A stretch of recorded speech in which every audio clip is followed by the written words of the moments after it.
So, the thing is, not only is she a road dog, she is a decade dog with you. She has Oh, been in the yeah. business for over 30 years, just like you. Yeah. And, it's always amazing to me when people can stay relevant for so long and stay in their industry and stay in their God-given talents for so long. Yeah. And it's really, she's done one of those amazing jobs, and she still has a new record coming out, and we'll talk about all of that. Love it. And the group that she comes from, we'll give a hint, is Incognito. That's a really good hint. That's really good. That's amazing. I know what you were saying. Almost giving it away. Almost. So let's just give it all away.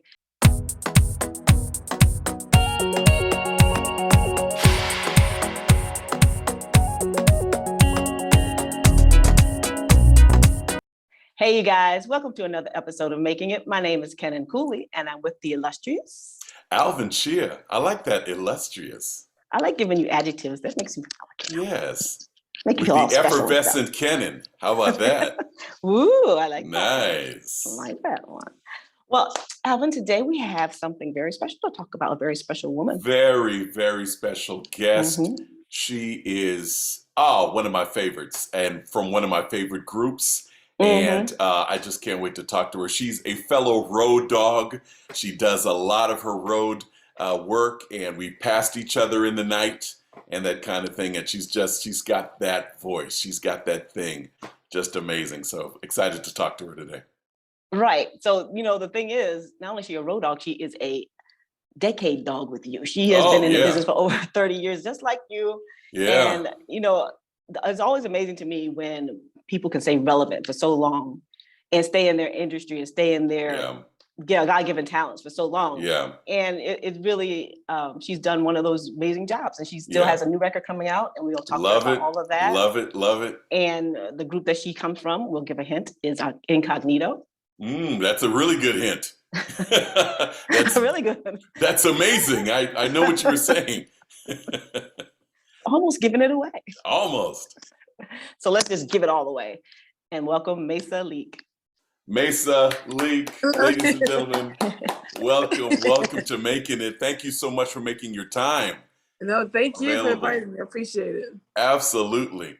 So we were talking just in your setup about everything and what we ended with was 30 plus years on the battlefield. Yes. That is so amazing. It's funny, when I started going with the group and the guys, I would see people that were out there beginning with this as competition. Now I look at them like fellow survivors. Right. The industry has changed and we're still out here doing it. You look fantastic. Thank you so much. For my first question is, what's your secret? What's your secret to longevity and relevance? It's all God. I'm telling you now. Amen. It's God, and just making sure I stay with God the whole time. And, like my parents taught me, and that's what I've done. My parents were very instrumental in supporting my love for music and wanting to be a singer and stuff. And so it was really cool. I love it. Now tell me about your heritage real quick. So is West Indian? Is it from the UK? Are you where's all of this talent coming from? She's from our side. Baltimore. Really? Why did I have you as an Englander? Yeah, a lot of people they thought I was British for a long time when I started Incognito. No, I'm definitely a Baltimore girl. Born and raised. My father was from Polkton, North Carolina. My mom was from Baltimore, and they met when they were pretty young. And so, but the heritage, I've been looking into it. I did the whole the what do you call the thing where you have your ancestry, ancestry, and apparently I'm Igbo Nigerian, I guess. Hey. My son's father years ago when I first met him, he's the man that Deep Waters is about, and so we met early in Incognito time. And he used to tell me, you're Nigerian. I know you're Nigerian because he's Nigerian. So I was like, no, I'm not Nigerian. I'm from Baltimore. I'm not Nigerian. So he was like, no, you don't understand. I think you're Nigerian. So it's funny when they told me that I was Nigerian. It was like I had Nigerian heritage. I was like, wow, that's deep. That is great. Well, we're almost covered. I'm Liberian. So Oh, we're nice. same end of the continent. Right. And I haven't had mine checked out. They say I look Ethiopian, but who knows? And you definitely got some right, Ethiopian right. in you, Kenan. Yes. Absolutely. Definitely want to get that checked out. But Maysa, so you started in what, 1991 with Incognito, right? Is that pretty much how you got started? I started singing background with Stevie Wonder first. Oh wow! My best friend Kim Brewer was singing with him already. Yeah, Kim. Yeah, you know Kim, and Absolutely. so she got me an audition with Stevie. It was my last year at Morgan State University, and wow, he came to sing with the Morgan Choir for a celebration of Martin Luther King. And after the concert, we went back to the hotel. He had a conference room set up with 100,000 keyboards. It was a room full of keyboards, and he played. You know, he was playing everything, playing these hard changes, chords, structures, and all these things. I was like, oh Lord, I don't know if I'm gonna pass this, but I passed the audition, and then. But I was happy to pass the audition, but I wanted to finish that last year at Morgan. And so right. I asked him, I said, Steve, can I come out after I finish? And he was like, cool, yeah, come out next year. Wow. And so it happened to be, he was working on the Jungle Fever project with Spike Lee. Wow. And so my first professional gig was singing on These Three Words. And so that was amazing. Nice. Yeah. That speaks to your background and your grounding, though, because most people be like, that's it. I'm just Stevie, forget y'all. Right. No, it's amazing. It was just so amazing, that whole experience of being in Wonder Love for that. It was a short period of time, from February 91 until December 91 when I went to join Incognito in England.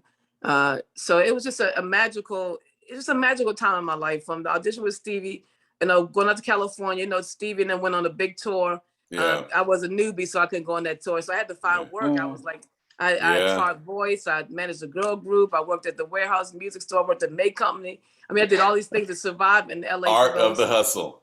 It was for those several months, and then one day, one of Stevie's background singers, Bridget Bryan, had put my name up to sing. You know, Bridget. Yeah. And then put my name up for this producer out there named Steve Harvey. He's a drummer from Scotland, and I did some work with him. And then one day he called me and said, Maysa, my friend Bluey in England is needing for a new American singer for his band. Do you want to audition?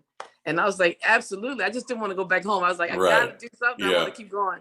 And so Bluey called me one day. I sang to him over the phone. And the next morning, his manager called me and said, you got the gig. We're not looking for anybody else. And they flew me to England. I love it. Yeah. I love it. So it was real cool. This is amazing because I'm hearing so many names of people that we know in common. Right. I remember having lunch with Bluey on one of those cruises, those jazz cruises. And he told me that when he writes music and when he arranges anything, he hears you on lead. Oh, wow. That's how his, and I could relate to that, being in Take Six. When I hit a big chord, I hear Claude on top singing, I hear me on the other guys in there. Right. So what is that like? You're a B-more girl, and then you go culturally all the way over there. Did you just I'm going for it, or was there any fear at all? Scared. I don't know. Yeah. I was 24. I had no fear at that time. I think I just had something to prove. I wanted to start my career. I knew that, I've been wanting to be a singer since I was 6 years old. So I wanted to get to that place. I thought, I didn't even know what Incognito sounded like. I had to go to a record store and get one of the albums because I didn't know I didn't know who they were. It's just like, I'm just going to just know you leaving here. Right. And I got a round trip ticket. I saw the round trip ticket was, real. So I said, at least I can come back home if something goes wrong. Right. I just try it. They said, I was just thinking that we were talking about this the other day, that in this day and age, that would be a huge risk to take. Huge. I didn't have any idea who this man was. I just knew his name was. I didn't know his real name or anything. Right. And so it was just amazing. No safety net. You just had Jesus and you jumped out there. Yes, I did. And I took that leap, and it led to a lot of great stuff. But I think when you know in your spirit that that's what you want to do, I think you kind of know that the blessings are just going to come. And I don't think you really had to, even though you didn't know who he was, I think you had an idea in your spirit that that's where you needed to be. Right. And it's so crazy how a lot of artists have to go. I don't say have to, but they do so well internationally first. Like they kind of sometimes they've stopped and come back, and they come back and they're more popular after they've gone, overseas. Right. It's amazing how that happened. I mean, and it's just a way of the culturally, musically over in England especially at that time. It's like they just had a love for Black American music. True. And they had a respect for it. That's just, you know, in that same time over here was the whole Milli Vanilli thing, you know, the CT Music Factory kind of drama. Yeah. That was happening here, and it eventually went over there a little bit, but for the most part, it was just all about soul music. And so I was welcomed with open arms over there. Yeah. So tell me, when I've already heard a couple of big names, and I know that you have moved on past the big names and the big opportunities. Where does that come from when you, okay, Incognito is killing it, Stevie is killing it, but I want to do my thing? Where do you hear the footsteps and you say, it's now the time, or maybe not yet? Where does that come from? Well, this is the thing. We were at the North Sea Jazz Festival. We were doing the JVC room, which is the biggest room at the festival, and it's like 18,000 people. It was insane. Wow. And we did this big room, and afterwards we had a great show. They put the curtain down, and then I was walking off the stage, and this man walks up to me and he says, "Hi, Maysa, my name is Carl Griffin. I'm with GRP Records. I want to know, are you ready for your solo career?" That's all he said to me, and I was like, Carl Griffin? Carl Griffin. I know all these people. You know all the people. All these folks.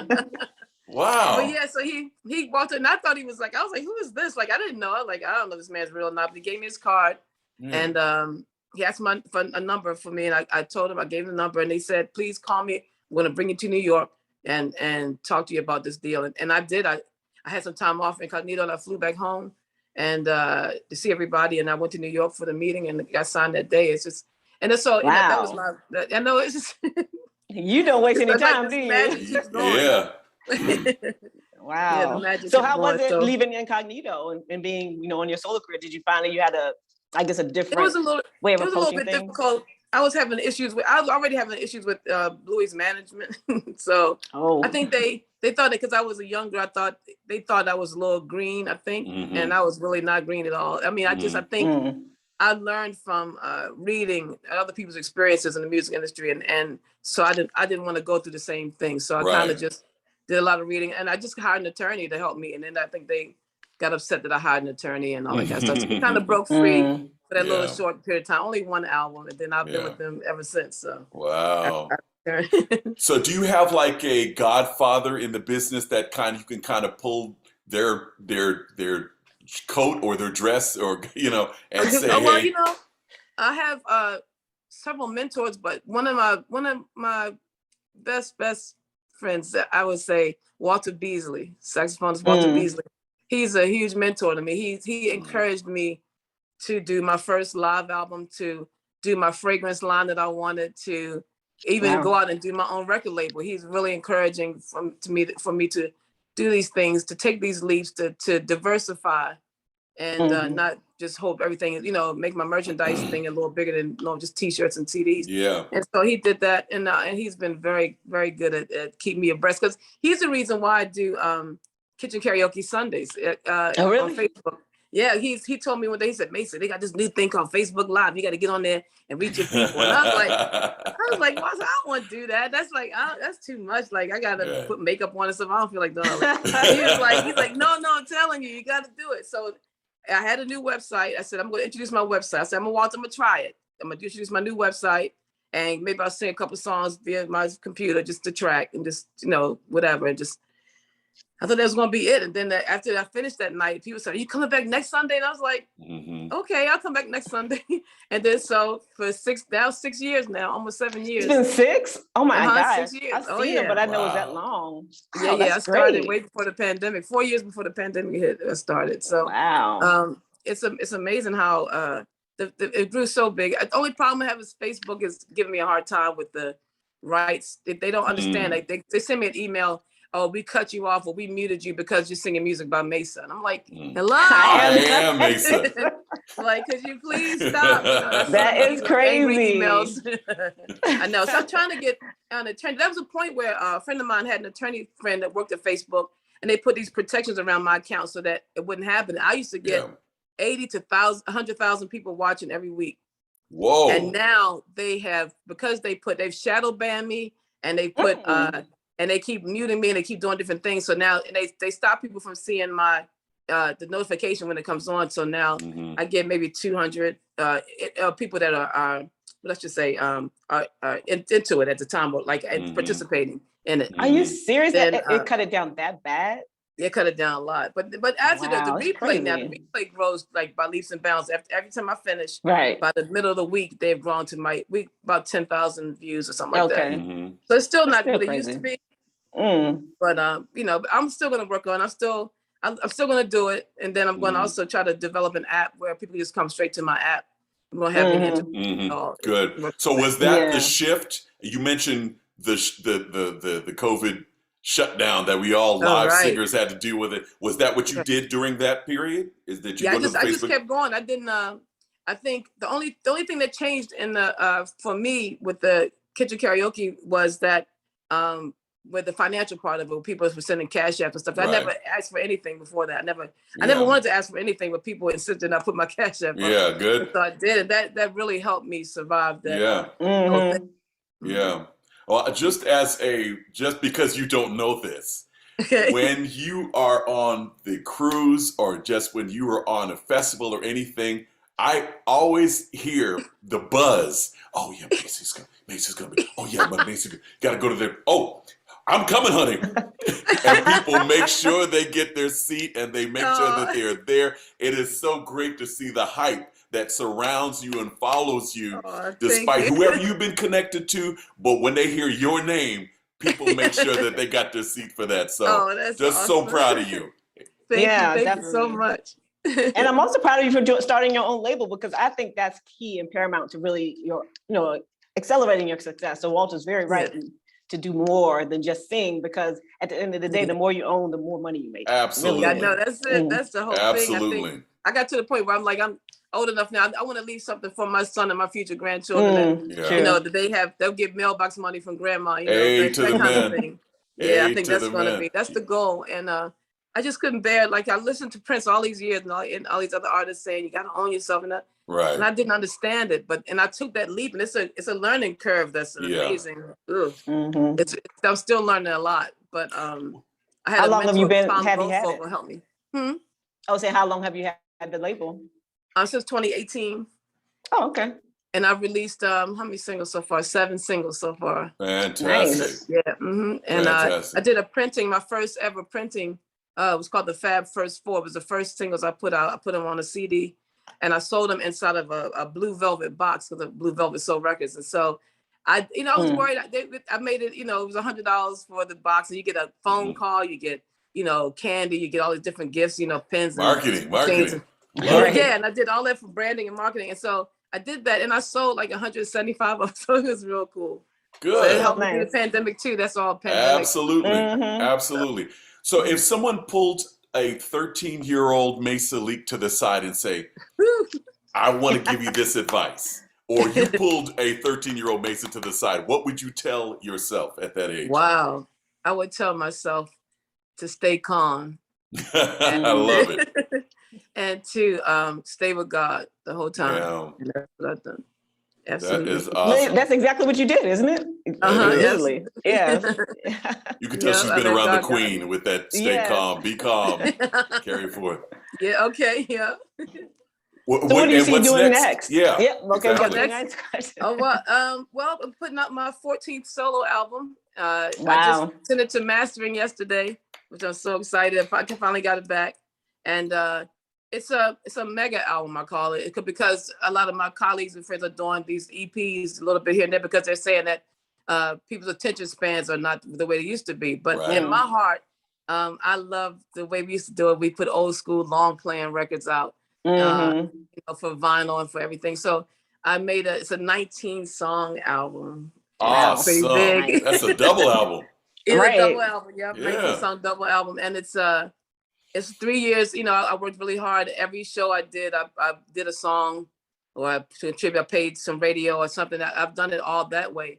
But for this time, I'm going to do an Indiegogo campaign to help me get money for marketing, because the reason why I left the record company was because they weren't really doing anything for my career, like helping move me along marketing and promotion wise. And so I left to say that I'd rather if they're not going to do anything, if I can't do anything, at least I will own it. Right. You know what I'm saying? But what I'm trying to do now is that I'm just trying to raise enough money to hire a PR person, hire a marketing team to really push this record out in the next few months, to try to get people to understand. I want to try to do TV. I want to try to do things I haven't done in my career. I haven't done a lot of, my music hasn't gotten into movies or TV or anything.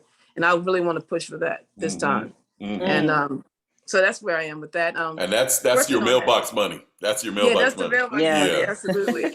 Yeah. Absolutely. Wow. So tell me. Okay. So you know that you want to do release your seventh solo. No, it's 14th. 14th. 14th solo. Yeah. And you want to get in records. I mean, sorry, you want to get in movies and TV, that kind of thing.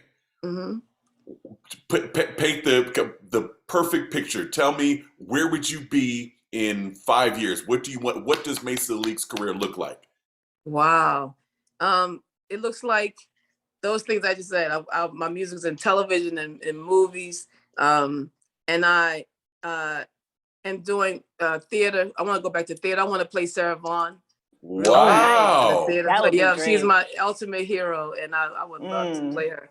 And I want to do, I want to do some things. I want to be able to tour, and tour where it's more relaxing and fun, not so much like I have to do it to survive. You know what I mean? Yeah. I want that kind of thing. I think like my whole point in my life, I've never wanted to be some big superstar where you can't walk down the street by yourself. You got to have bodyguards. You have to go through people to speak to me, and I don't want that kind of lifestyle. All I wanted, the success that I wanted from my career would be where people would say, "Oh, we got to call Maysa for that." That's what I want. That's all I've ever wanted. Yeah. I never wanted the rest of it because I love people. I love being, close to people, and they, I don't know. I don't want that separation from everybody. I love to. That's why I make the music for everybody. So to be close to everybody is real cool. I love it. Do you see yourself going back overseas at any point? Yeah, I got to. I'm trying to see. I mean, I definitely should have a career over there. It's just I have one on musically I have a career, but I need to get over there physically and do touring. And I hope to do that a lot more coming up. Do you have a place over there? No, I can't afford that. I wish I could. Like I would love to live in London like half the year and live in Baltimore half the year, but it's too expensive. I can't. Yeah. One day, I'm gonna say one day because I got one day. Got to talk it into existence, speak it into existence. You're right. Wow. You come this far by faith, since You're right. So you tell me about your handsome son. You say you have. How old is he? Yes, my baby boy. Well, he was born in Japan. Nice. Wow. I was on tour with Incognito. I was 6 months pregnant, and we were at the second week of the tour, and my water broke while I was on stage. Oh, Lord of mercy. Yeah, Okay. It was crazy. It was a little bit. It wasn't dramatic like all at one time. It was like a little bit every night. Cause I was in denial. Like I just got one more week and I'm gonna go home and I got to be with my mom and it was just like So by the time Sunday when we left to go to Tokyo, I came down to the lobby and Bluey was like, "Are you okay?" And I was like, "Yeah, I'm fine. Let's just go." And I wanted to get on this plane and get to Tokyo because something told me I had the feeling the baby was coming because I was in so much pain for 3 days. I was in labor for 3 days. And didn't realize it. Yeah, didn't realize it. And then so you're on stage in labor? I was in labor, performing? Yeah, I was. I kept going to the hotel after the show and taking hot baths and taking Tylenol. And this boy has to have a musical name. What is his name? His name is Jazz. Okay. Of course. Has to have a musical name. That boy came out on stage. And so he was 2 pounds when he was born, and he had to stay in the hospital for 2.5 months. I had to go back to Baltimore and leave him in the hospital for 2.5 months. And that was probably most the hardest part of my, absolutely. You had to leave him in Japan? I had to leave him in Japan because I couldn't afford to stay there. Yeah. Because the hospital it cost me like $75 every time I went one way to the hospital. Yeah. So it was far away, and it was so what they did. And then I had several counselors. Marsha Dons sent me counselors. It was a lot because I was so distraught. Yeah. And so upset. Like my mom was trying to fly over there. And I didn't want her to. I kept thinking the plane's gonna crash. Like when you're in that situation, you really can't. Yeah, process. So I went back home. They told me to go home and be surrounded with my family. And then when he gains, he had to gain 3 pounds. When he got to 5 pounds, they told me that I can come get him and he could be able to fly. Because I tried to have his medevaced out. My friend April Ryan, April Ryan. She was working at the White House. So I called her from Japan. I said, I need some help. I got to get out of here. I want me and my baby to get out of here. And she was like, so she called Al Gore, and Al Gore gave her the name to Bart Cobb, who was at the time, he may still be, at the time he was the ambassador or in charge of the embassy over there. And so they did everything for me. They had the paperwork I had to fill out to let the country know that I wasn't abandoning my son. I was coming back to get him. They made his passport for him. And when I came back to get him, it was just such a beautiful experience. I had an all-day mommy baby class that I had to take like 5 hours at the hospital. Then we finally went to the hotel, and next morning we were leaving, got to the airport, and when I was checking in, these armed guards walked towards me, and I was like, what's going on? And they said, we think you need to come with us. So I went back to a room, and they said, we think this is a Japanese baby. Because Jazz, I don't know why he's fast. I was like, Lord of mercy.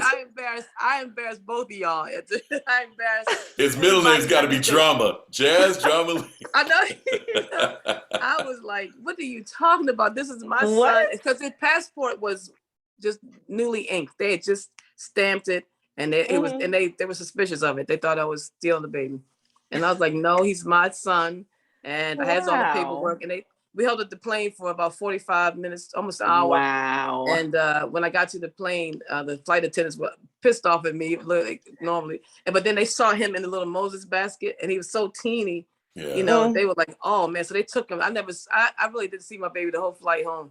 They took him, they fed him, they changed him, they walked him. Really? Wow. It was great. So now my son is almost 23 years old. And today he got his first apartment. We're going to see his first apartment today. Nice. And I'm just like, way to go, kid. Struggling. Way to go, mama. He graduated from college. Right. He's graduated with honors, and he's a photographer, videographer. He filmed my latest video with other friends, and he's doing great stuff. And I'm really proud of him. He's doing well. He's very healthy and strong. He has a beautiful girlfriend. He's doing his nice. Love it. I assume he knows that story. He knows the whole story. He got here. I told him. Yeah, when I used to get mad at him, I told him the whole story and sit him down, tell him the whole thing. That was his funny. Don't you give me no trouble. No, you know what it took to brought you in this world. He's just been the most amazing son. He's such a beautiful human being that everybody loves him. His teachers used to send me all these beautiful notes about how good he is, how sweet he is. And then I got to the point, my mother passed away in 2012, and I was on the road a lot, and I was like, I took him a lot with me, and it was so bad that the truant officer came to my house, and they would threaten to put me in jail because I wouldn't have the son. Because I was like, I took his work, we did his work as much as we could on the road, but I knew he had to be in school, so I had to kind of switch gears a little bit. Yeah. Wow. Well, you did the thing, Mom, and your baby came from a great place, a beautiful space, and a beautiful woman just like you, and we appreciate all the time that you gave to us today, and the stories and your music. I mean, I am a fan. I mean, Alvin did his gushing, and I'm going to do mine too. I've been a fan for years. I've been a fan when you were Incognito, and I'm a fan now. I watch your kitchen music, kitchen concerts. I do. Thank you, honey. We love you. We got your back. Anything you need from us, please stop by. Give us your socials. How can we follow you? Oh, yes. Well, if you go to Maysa.com, my website, below, if you scroll down, all my social links are right there. Love it. Okay. I'm on Facebook and Twitter and Instagram and how can people buy you? Where did people buy your music? Well, I sell a lot of it on my website. I do everything. I send it out. I package it up. I send it out. Do everything. So that's on my website right now. The physical copies are on my website, and then of course you can go digital. But the new album is going to be on USB, digital, vinyl, and CD. Lovely. Nice. Well, thank you so much for your time. Absolutely. Thank y'all. I appreciate this so much. It was love and blessings to you. Love and blessings to you.